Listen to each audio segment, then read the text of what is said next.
I'm picking up chicken food. Here we are, getting ready to load. They're inside, we got them.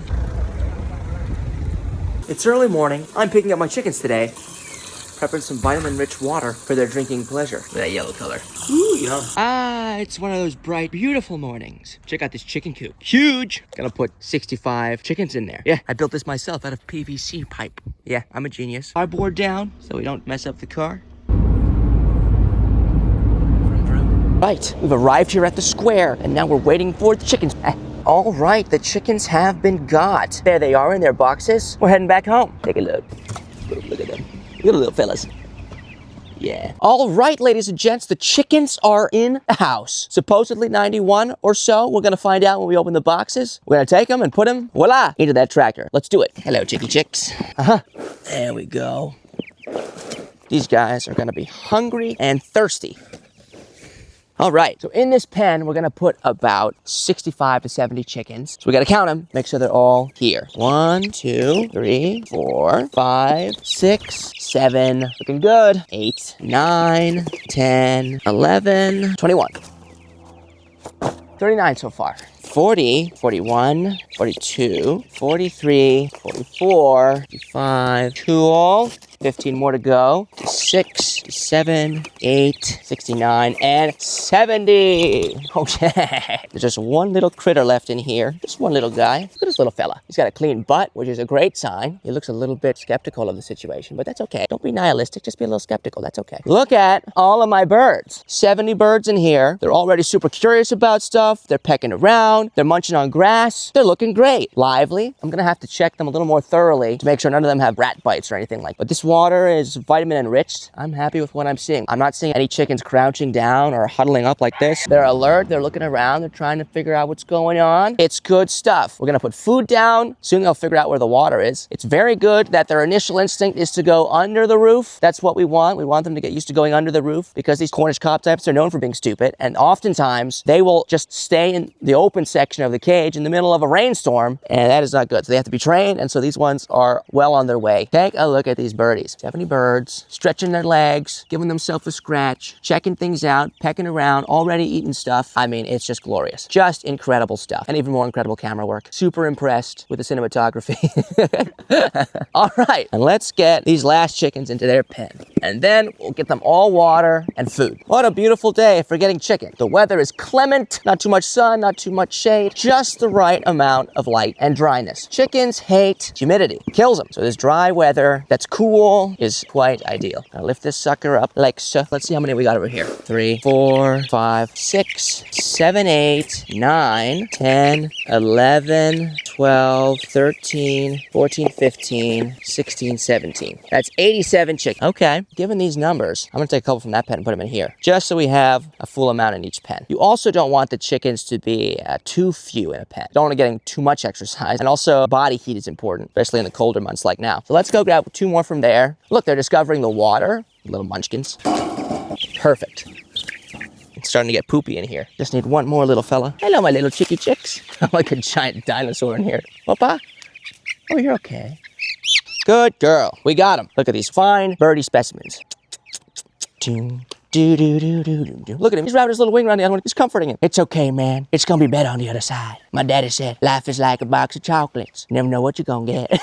So we'll put them in here.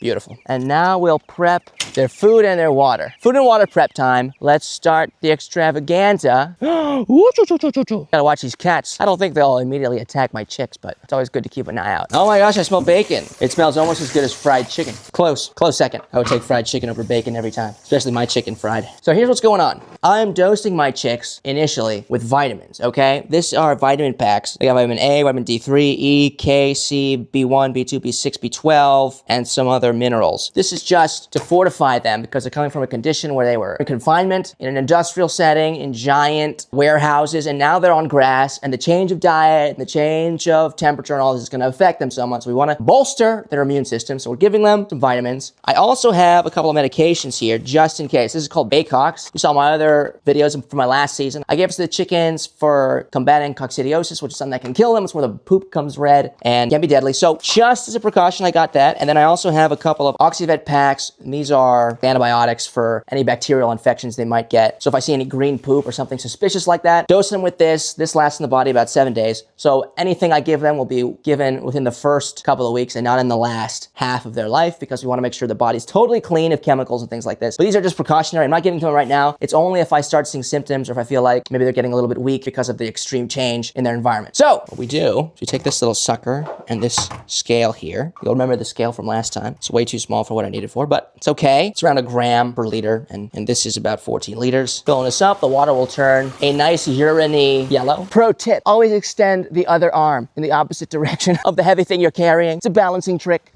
I got you some vitamin-rich water for your drinking pleasure. I have to give them food now. I have to do some math. It's 55 grams per chick. What's 68 times 55? Senny? Senny's calculating. Come on, Sen. Shh, can't think when you're talking. Screw it. Just get your phone out, Sen. Yeah, 55 times 68. So 3.7 kilos. This suspicious munchkin we got to watch out for because he's very, very cute. And that is always dangerous. He has that sly cuteness that all male cats who know they're adorable tend to develop. And so we gotta watch out for this guy. What kind of mischief are you gonna get up to? Are you gonna be an angel today or a little devil? Which one is it? Here is the first bag. Okay, here we go. Look at my little chicks. They're just doing their thing. Hey, hey! Oh, ha! Hey, hey! Look at this floor. Oh. So I'm shooting for 3.7, so just below that 4. So that is about 3.7. It's just below 4. See that? My dear chickens, it's lunchtime. Let's see what happens. Everything is coming together now. I think there's enough space for all of them. Little nudge.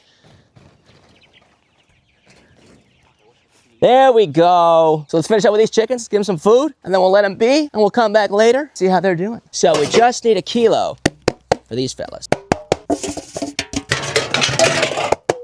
Come and explore the foodie food. This is about 35 days. They should be ready in around 70 days. We're expecting them to grow a bit slower than the spring season chickens because we have less daylight. There's less of an eating window for the chickens. Also, it's colder, so they're gonna need more energy to stay warm. These chickens do a lot better in the cold than in the heat. So in the summer, they're way more likely to die of heat stroke and heart attacks than they are in the winter. They can endure a lot more cold than heat. Close this up. Don't poop in your food. Psychos. Already pooping in their food. Madness of an extreme kind, but it's okay. This is their MO. I don't know what MO means, but that's what you say when you're trying to...